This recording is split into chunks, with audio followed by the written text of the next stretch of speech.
तो Spiderman no वे home movie के कुछ और नए डिलीटेड सीन्स सामने आए हैं और कुछ डिलीटेड सीन्स को मैंने अपनी पिछली वीडियो में नहीं बताया था, इसलिए उन सारे डिलीटेड सीन्स के बारे में आज हम इस वीडियो में बात करने वाले हैं। इसलिए गाइस, स्पाइडरमैन नो वे होम मूवी के उन फैंटास्टिक डिलीटेड सीन्स के बारे में जानने के लिए वीडियो के साथ एंड तक बने रहिएगा। और हाँ, अगर आपने मेरी पिछली स्पाइडरमैन नो वे होम के डिलीटेड सीन्स वाली वीडियो अभी तक नहीं देखी है तो उस वीडियो को भी आप देख लेना, लेकिन इस वीडियो के बाद। So now let's begin.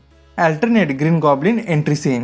पहले बात करते हैं ग्रीन गॉब्लिन के एक अल्टरनेट सीन के बारे में, जिसको मूवी के लिए पहले प्लान किया गया था, लेकिन उस सीन को फाइनल मूवी में नहीं रखा गया। उस सीन का एक एनिमेटेड प्री विजुअल सीन भी हाल ही में सामने आया है, जिससे अब पता चलता है कि मूवी के ब्रिज फाइट के दौरान ग्रीन गॉब्लिन वर्सेस स्पाइडरमैन की काफी दमदार फाइट का प्लान पहले बनाया गया था। और स्पाइडरमैन का ग्रीन गॉब्लिन के ग्लाइडर को खींचने वाला सीन मुझे तो काफी बढ़िया लगा। ये सीन मूवी में ग्रीन गॉब्लिन के एंट्री के ठीक बाद का होता, लेकिन किसी कारण से उन्होंने स्पाइडरमैन और ग्रीन गॉब्लिन की इस पूरी की पूरी फाइट को ही मूवी से हटा दिया। और इस ब्रिज फाइट के कुछ कंसेप्ट आर्ट्स भी रिलीज हुए थे, जिसमें डॉक ऑक और ग्रीन गॉब्लिन को एक साथ स्पाइडरमैन से लड़ते हुए दिखाया है और ब्रिज भी पूरा का पूरा तबाह हो गया है। यानी कि पहले उन्होंने काफी बड़े स्केल पर ब्रिज फाइट का प्लान बनाया था। और मुझे लगता है कि ग्रीन गॉब्लिन के इस सीन के बाद एक कंसेप्ट आर्ट वाले सीन्स होते हैं, और इस वाले आर्ट में हम देख सकते हैं कि स्पाइडरमैन अपनी वेब से ब्रिज को नीचे गिरने से रोक रहा है। तो मार्वल ने ब्रिज के उन सारे सीन्स को मूवी में इसलिए नहीं डाला होगा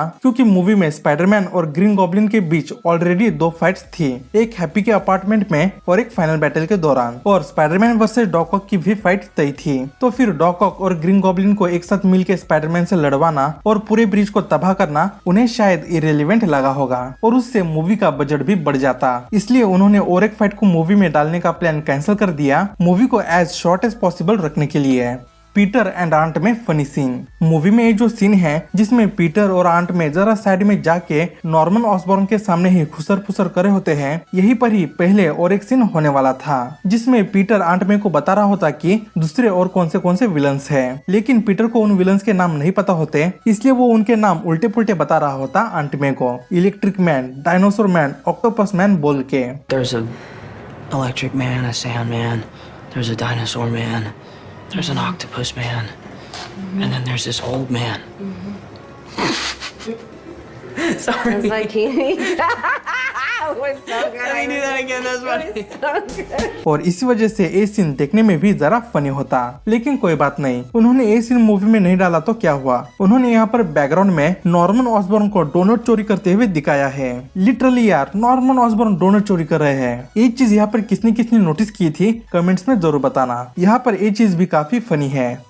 वेनम डिलीटेड सीन्स। नो वे होम मूवी में एडी और वेनम को सिर्फ पोस्ट क्रेडिट सीन में ही दिखाया गया, लेकिन एक अल्टरनेट प्लान के हिसाब से वेनम का भी एक बड़ा रोल होने वाला था मूवी में, और उस प्लान के हिसाब से नो वे होम मूवी में भी वेनम के इस सीन को दिखाया जाता जिसमें वो स्पाइडरमैन को एक बुरा इंसान समझता। और हमने वेनम 2 में देखा ही है कि जरा कोई बुरा इंसान दिखते ही वेनम चल पड़ता है उसका सर खाने, इसलिए यहाँ से वेनम जाता स्पाइडरमैन से लड़ने, और स्पाइडरमैन भी उससे लड़ता ये समझ के कि ये भी कोई एक मल्टीवर्स से आया हुआ बुरा विलन है, इसलिए हमें वेनम वर्सेस स्पाइडरमैन की थोड़ी फाइट देखने मिलती। लेकिन फिर बाद में वेनम को पता चलता कि स्पाइडरमैन कोई बुरा बंदा नहीं है, वो तो एक सुपर हीरो है, इसलिए फिर वो स्पाइडरमैन के साथ हो जाता मल्टीवर्स से आए दूसरे विलन से लड़ने के लिए। और इस तरह मूवी के फाइनल बैटल में भी वेनम होता, और उस फाइनल बैटल में ग्रीन गॉब्लिन टोबी मैगवायर के स्पाइडरमैन को चाकू से मारकर जब उसे घायल करता, तब टोबी के स्पाइडरमैन को ठीक करने के लिए वेनम थोड़ी देर के लिए उसके ऊपर चढ़ जाता, क्योंकि वेनम अपने होस्ट की बॉडी को हिल भी कर सकता है। और इस स्पाइडरमैन पर चढ़ने के बाद वेनम के चेस्ट पर एक स्पाइडर सिंबल आ जाता। ओरिजिनली कॉमिक्स में वेनम के चेस्ट पर स्पाइडर सिंबल है, लेकिन सोनी के यूनिवर्स के वेनम पर वो सिंबल नहीं है, क्योंकि वेनम पर स्पाइडर सिंबल स्पाइडरमैन से जुड़ने के बाद आता है, और अभी तक सोनी के यूनिवर्स में यानी कि इस वेनम के यूनिवर्स में स्पाइडरमैन को नहीं दिखाया गया है। लेकिन यहाँ स्पाइडरमैन पर चढ़ने के बाद वो सिंबल वेनम पर आ जाता,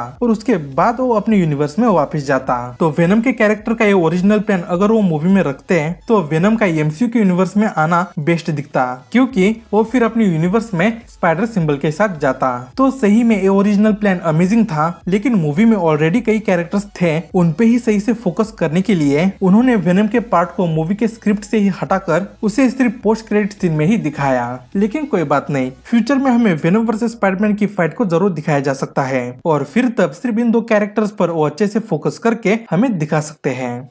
Tobey Maguire Spiderman versus Green Goblin deleted fight scene. हाल ही में सामने आए मूवी के बिहाइंड द सीन से ये रिवील हुआ है कि मूवी के लिए पहले एक सीन शूट किया गया था जिसमें टोबी मैगवायर का स्पाइडरमैन लड़ने वाला था ग्रीन गॉब्लिन से, वो भी गॉब्लिन के ग्लाइडर पर। लेकिन ये सीन भी मूवी में ऐड नहीं किया गया। ये सीन अगर मूवी में होता तो बढ़िया रहता, क्योंकि एंड्रू गारफील्ड के स्पाइडरमैन को अपने यूनिवर्स से आए दोनों ही विलन्स के साथ स्क्रीन टाइम मिला, लेकिन टोबी मैगवायर के स्पाइडरमैन को सिर्फ सैंडमैन और डॉक्टर ऑक्टेवियस के साथ ही दिखाया गया, ग्रीन गॉब्लिन के साथ नहीं। इसलिए मुझे लगता है कि अगर उन्होंने टोबी मैगवायर और ग्रीन गॉब्लिन की फाइट का सीन शूट किया ही था तो उन्हें वो सीन सही में मूवी में रखना चाहिए था। Daily Bugle report deleted scene. Movie में इलेक्ट्रो से लड़ते वक्त वहाँ की कई पावर लाइन्स डिस्ट्रॉय हो गई थी। उसी पर डेली ब्यूगल का एक रिपोर्ट का सीन होने वाला था जिसमें जे जोना जेमसन स्पाइडरमैन को ब्लेम करते उस तबाही के लिए, लेकिन उनके साथ फोन कॉल पर एक बंदा भी होता है जिसने अपनी आंखों से देखा था कि वहाँ क्या क्या हुआ था, इसलिए वो स्पाइडरमैन की साइड लेकर बोलता। यहाँ पर जे जोना जेमसन उस बंदे से कहते हैं कि तो मिस्टर बर्ग, आप कह रहे हैं कि आपने अपनी आंखों से स्पाइडरमैन को उन पावर लाइन्स को डिस्ट्रॉय करते हुए देखा है, जिस पर नेल्सन बर्ग कहते हैं टेक्निकली उसने ही पावर लाइन्स को डिस्ट्रॉय किया था। इतना सुनते ही जे जेमसन बोलते हैं, ये लो मित्रों, हमारे पास एक चश्मदीद गवाह भी है। लेकिन फिर नेल्सन बर्ग कहते हैं, वेट, मेरा अभी हुआ नहीं है। स्पाइडरमैन उस बंदे को रोक रहा था जो कि पावर लाइन से सारी एनर्जी को सोख रहा था। स्पाइडरमैन ने उसे रोका, फिर उसने सारी रात बिताकर वहाँ के सभी डैमेज को भी रिपेयर किया। मैंने ये सब अपनी आंखों से देखा। ये सब सुनने के बाद जे जोना जेमसन की बोलती ही बंद हो जाती और वो उसकी बातों को रफा दफा कर देते हैं। वैसे डेली ब्यूगल के इस रिपोर्ट का सीन तो मूवी में नहीं रखा गया, लेकिन मूवी में पीटर ने मेंशन किया था कि वो वहाँ रुक के डैमेज को रिपेयर करने वाला है। और फिर आगे एक सीन में दिखाया भी गया है कि उसने उन पावर लाइन्स को अपनी वेब से चिपकाया है।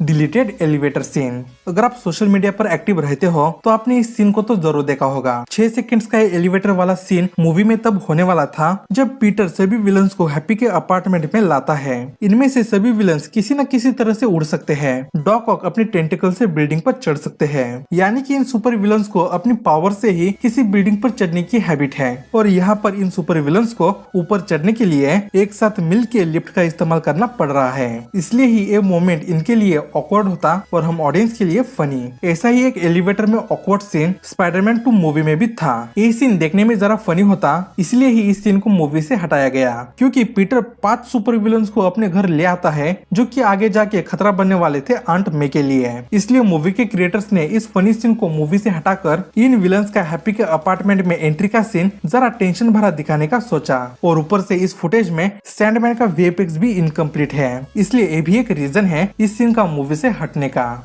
Fallen shields alternate scene. Movie के एंड में इनकी घमासान लड़ाई के दौरान स्टैचू ऑफ लिबर्टी पर लगाई गई शील्ड गिर जाती है और तो और स्टैचू को कोई नुकसान भी नहीं होता। लेकिन इस कंसेप्ट आर्ट से अब पता चलता है कि पहले उन्होंने शील्ड के साथ स्टैचू ऑफ लिबर्टी का हाथ भी गिराने का प्लान बनाया था, जिसे फिर उन्होंने कैंसिल कर दिया। Doctor Strange versus Mysterio deleted scene. इस कंसेप्ट आर्ट में डॉक्टर स्ट्रेंज को मिस्टीरियो से लड़ते हुए दिखाया गया है। फार फ्रॉम होम मूवी के एंड में मिस्टीरियो मर गया था, लेकिन मिस्टीरियो इल्यूशन करने में मास्टर है, इसलिए सभी को तभी से लग रहा था कि शायद मिस्टीरियो मरा नहीं है, वो अभी भी जिंदा है। और अब इस कंसेप्ट आर्ट से तो ऐसा ही लग रहा है कि मार्वल ने मिस्टीरियो को भी नो वे होम मूवी के लिए सोचा था, इसलिए एमसीयू में मिस्टीरियो के सच्ची में जिंदा होने के चांसेस बढ़ गए हैं। अगर ऐसा हुआ तो फ्यूचर में हमें मिस्टीरियो दिख सकता है। लेकिन मिस्टीरियो टेक्नोलॉजी की मदद से इल्यूशन क्रिएट करता था, तो वो इस फाइट में डॉक्टर स्ट्रेंज के असली मैजिक के सामने कितनी देर टिक पाता क्या पता। लेकिन एक पॉसिबिलिटी ये भी है कि वो लोग इस मिस्टीरियो को मल्टीवर्स से आया हुआ मिस्टीरियो दिखा सकते थे,